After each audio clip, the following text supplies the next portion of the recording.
Episode 6. I apologize if you hear the lawnmower. Rebecca's neighbors just got home, so... And suddenly it's a great time of day to mow their lawn. Yeah, despite it raining just a few hours ago, so... Yeah. Anyway, episode 6. Alvin and the Outcasts. A great way... I don't like the name. You don't like the name? Alvin. Oh. It's not a Viking name. It's an European name. Yes. For high society. Yes, although... Shush. Hello. Dog.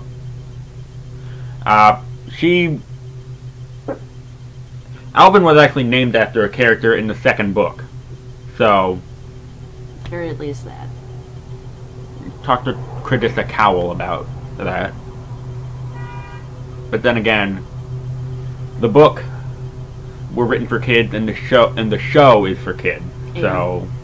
Alvin's a funny name to children. That's why there's a chipmunk named Alvin. Yep. I think that's actually the nod that we're trying to go for with this title of an episode. Alvin! Yeah. I would have loved it if Stoick actually did that. I can see that now! With a Scottish accent! Yeah. That'd be great. Yeah. Anyway, basic summary. This picks up a day or so after the event of the last episode. Hiccup and the gang are trying to find the things that Mildew threw into the ocean. They didn't even try. Yeah, they looked for 10 minutes. They didn't even touch the water. Well, the Snotlout might have when he picked up his... Bludgeon? Thing. I don't know what it is. It was his first weapon. It was a baby club. Yeah. He hit himself on the head with it. And said, "You never forget your first bludgeon." Oh man. Such a Viking So, thing. And then, basically, Alvin and his crew, fellow outcast, I guess. I wouldn't... They called themselves an army, but they didn't take the entire army, so... We're not there to fight Stoick. Yeah. You would lose. Yeah. They would have lost a lot sooner if they had dragons with them. Yeah. But since Mildew is an ass, can't do that. So, all in all, this is a great episode. The first really good episode. It could have been better in a few spots, but those are just nitpicks. Yeah. Overall, a very good episode. Mm-hmm. We got to see Stoick be a real man. Punch things out. Yeah. Did some stupid moves, I mean... Yeah. But, Vikings, what do you expect? Yeah. The fight scene had to be longer. Yeah. Although there were, what, 2 fight scenes? With Stoick and... Yeah. Yeah. Poor Bucket cut 3. half-wit. 3. One with the ambush in the woods, second one at the beach. Yeah. When they were saving everybody. And the third one was Alvin. So, overall... On the boat. Yeah. This is actually a very good episode. This is actually the first time we've ever seen them use the dragon in combat against other people. Other people, yeah. So, I mean, we saw them use the dragon for combat before in the first movie. Yeah. But, sort of in the Terrible 2. Just a little. Yeah, a couple minutes at most. Then it wasn't really an enemy. Yeah, this is an actual enemy. Yeah, this was, I seriously wish harm upon you. Yeah, no, this isn't like mommy's very angry type of... And then return baby and mommy's fine. Yeah, that's not really the way it would work. I'm a ruthless, bloodthirsty Viking conqueror, and I want your dragon training skills. Well... Originally he wanted to become the new dragon conqueror, but now... Yeah, or at least help get rid of the dragons on his island. Yeah. Because towards the beginning, after Stoick looks off into the distance, saying, "Alvin the treacherous," after Gobberby the troll, we see Alvin's island, I guess. I guess he's the leader? Yeah, he's even though it's just an outcast thing. He's the Leader, he's the alpha. Yeah. I have a theory that if you do something that's completely messed up in a Viking society, they send you that way. High treason. Yeah. Mildew. Yeah. Unfortunately. Anyway, a good episode. Pros and cons. Pros, the fight scene. Yep. I like the fight scene. They got the burn stuff, too. Yep. First time, actually, really. On purpose. Fish legs screamed like a little girl. Screaming goat. Yeah. Apparently, he also recites poetry. He was trying to write a poem. For Meatluck. Yeah. And there are words that rhyme with empty, Alvin. There are. Well, maybe not in that language. Not that they'd be aware of, because they don't really read books. Let's act them Hiccup, Astrid, and... Fish legs, who was writing a poem, who would know what rhymes with empty. Yeah. He just had to think about it, but Alvin showed up and said, "Don't think about it. Don't waste your time. Let me hold you up in the air, because Over a cliff. Yeah. Nothing rhymes with empty. Who's the dragon conqueror?" And then throws him into the ocean. Yeah. It was great. Great. Excellent. Although, there is one part that we both very much enjoyed. During the part where everyone is captured by Alvin and his henchmen, I guess we can call them. Yeah. Goons, mooks, what may you? Mildew, the, what do we call him? Asshole bastard? Town grouch. Something like that. Crotchety old man. No, he's not crotchety. I can deal with crotchety old man. This is beyond it. Yeah, this is... He basically tries to commit treason. Tries to give up who the Dragon Conqueror is by yelling. He was going to yell it at Alvin, but... Alvin! He didn't even get the chance to finish the word. He said, Alvin. Yeah, he was got like, to the Alvin! eye. He got to the eye. And then Astrid just uppercut. Astrid decks him. Yeah, and she catches him to, like, totally pass this off as, what does she say? My grandfather's very old and he's a frail. And Alvin's like, okay. Whatever. Yeah, he doesn't care. He's a little suspicious, but he lets it pass. And then both Astrid and, the little coup moment where they tried to kill Alvin that didn't work out. Yeah. Snotlout freaks out and... He takes that stupid club he found that was his when he was a baby, and he runs it up to hit him with it, and at the last moment, Alvin turns and he goes, "For you." Sir. Sir. Really? And then Sir. Astrid tries to take advantage of the turned back, just like Spot did, and throws this axe she has that was actually Alvin's originally, and Alvin catches it and is like, my old hatchet. Hatchet. He used the word hatchet. I was wondering when I would get that back. Yeah. So... And it was really puny in his hand, but in her hand it was like an actual battle axe. Yeah, in Astrid, Astrid, for her size, it would have... Yeah, it would have worked as a battle axe, yeah, but for Alvin, it was a hatchet. He used it not to even chop a hatchet. firewood. Why would you need that to chop a firewood when you were that big? Oh, shush. Really, take the log and snap it. Or use your actual battle axe and take it down in one swing. I mean... Yeah. Hi. But children's show. Yeah. So... I have a dog. Right here. You can't see her, though, because she's tiny. Yeah. I don't understand tiny dogs. Oh. Hey. That's not nice. Come here. If you want to be in the video, feeling left out. Ferocious! You're tiny. I have bigger dogs than this at home. This is nothing new. Anyway, yeah, we got a nice little dragon fight sequence against the Outcasts.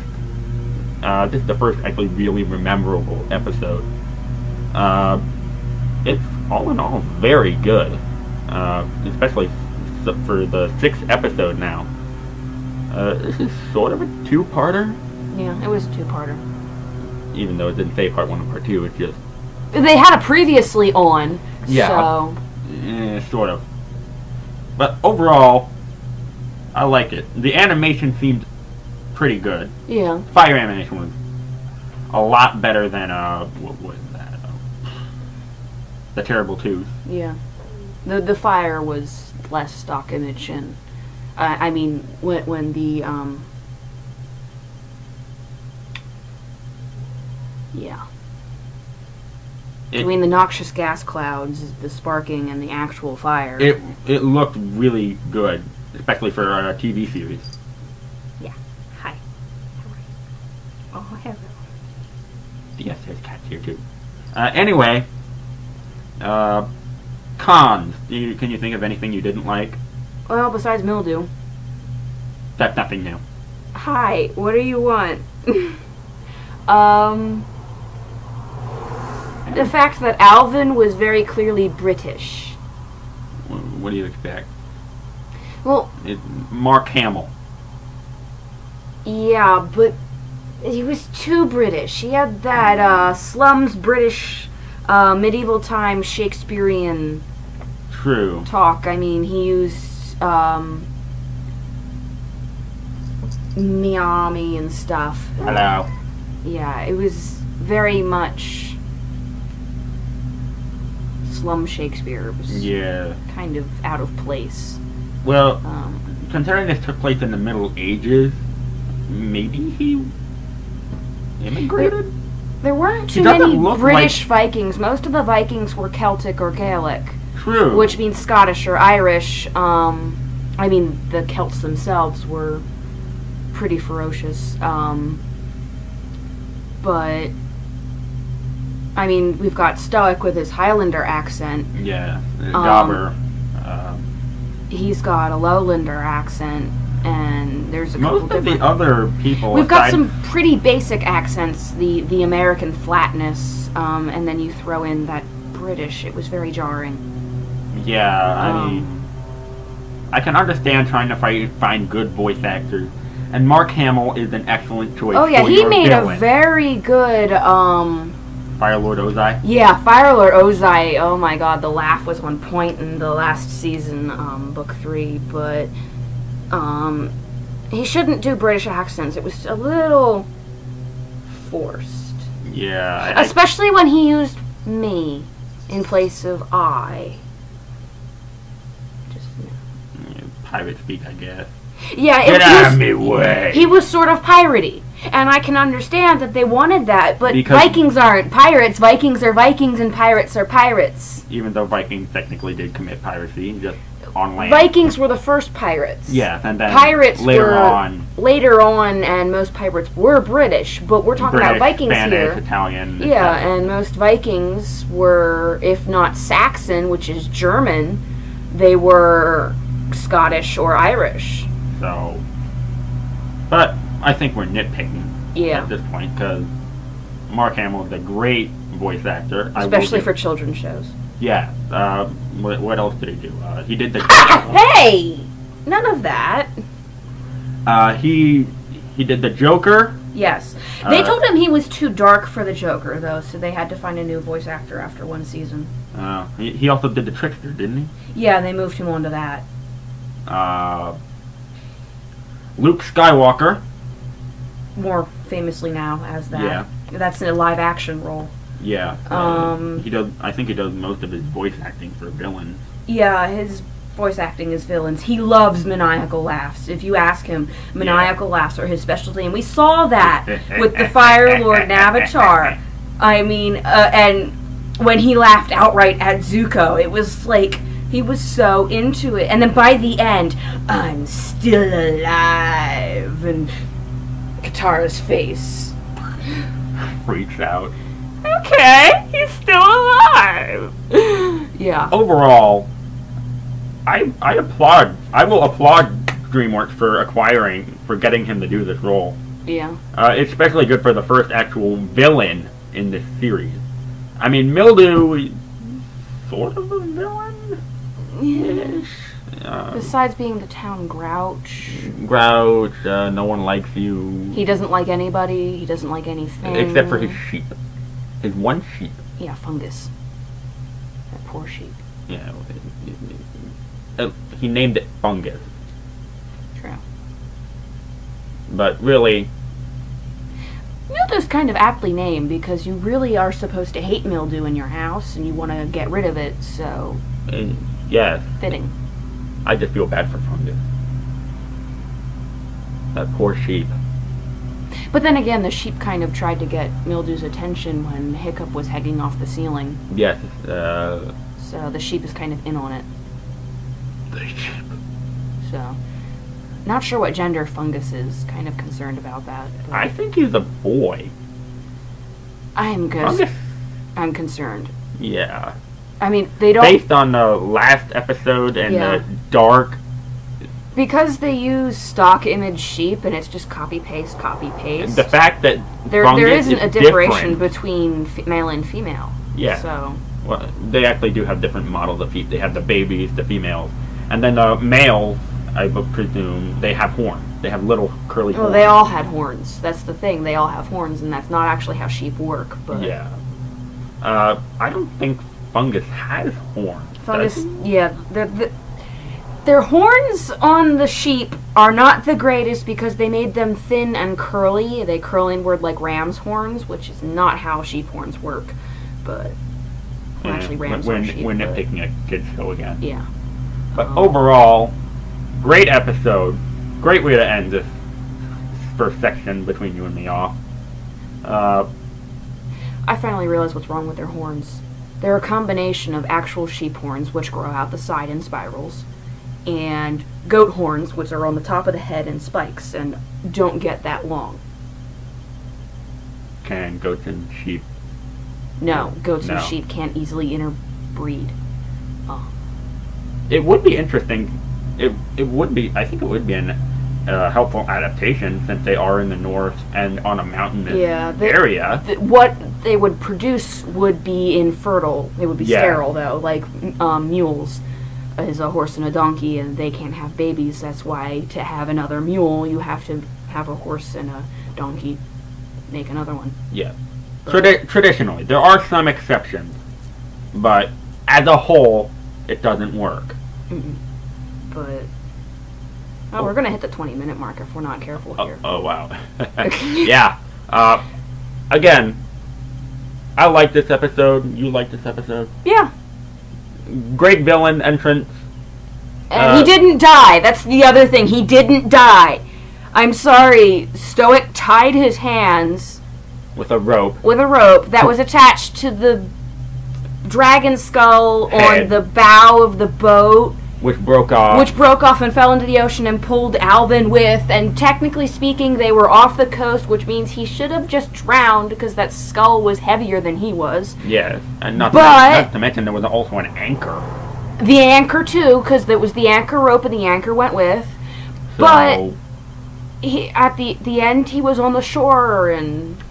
maniacal laugh. Well, he wasn't actually tied. He wasn't tied anymore, which made no sense, but... No, when Stoick tied him, it just wrapped around. He could have easily pulled out. True, but... So I can let that one slide. Yeah. Because he wasn't specifically tied. He was just wrapped up a little bit. Yeah. And we got the key in that he's going to come back. Yeah. The famous Mark Hamill laugh, and then... he wants... Basically, at the end of the episode, we see that Alvin doesn't really want Hiccup as the Dragon Conqueror anymore. He wants to learn how to train dragons. How to train your dragon. Gee, they should write a book on that. They did. Yeah. It's what the whole series is based off of. Yeah. But, the ending was good. Dragons are welcomed back into the village, and... Yep. Mildew was sort of outcast, sort of not. Hiccup was very manly and adult-like with the, I may not be able to prove what you did, but I will remember. And That was a good quote. Yeah, and then Stoick was like telling him off, and Mildew tried to start an argument. Was like, can't really argue with that. Yeah. So I'm just gonna Don't you remember what these beasts have done? I do. They saved our lives. And then, dragons are welcomed back into the village. Everything's all hunky-dory, wrapped up in a nice little bow, tra-la-la. And we have a new villain. And he'll come back. I hope he does. It's Mark Hamill. Oh, you know he will. He said he will. Oh, yes. You smell bad. More Mark Hamill. More Alvin. Yes. But I gotta get home. We'll see you next time whenever we can do this again. This was fun.